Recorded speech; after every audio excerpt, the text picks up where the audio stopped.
We are trying to value a fast-growing software business that doesn't yet produce any cash flow. In order to value a company like this, we should probably use multiples and specifically try to understand how its EV over revenue multiple is changing. We estimate that the company is going to grow revenue by 50% over the next 3 years. If the company's EV is 500 million and the next year revenue is 20 million, what are the revenue multiples for the next 3 years? So this is a pretty common exercise when we're looking at fast-growing companies.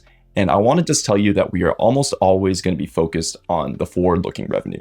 For example, if we were looking at an AI business, we wouldn't really care as much about how much revenue they made last year. So this really does become a math exercise. We're going to take 500, which stays the same, and then try to grow the revenue over the next 3 years. So next year it'll be 20, so that'll be a 25 times multiple.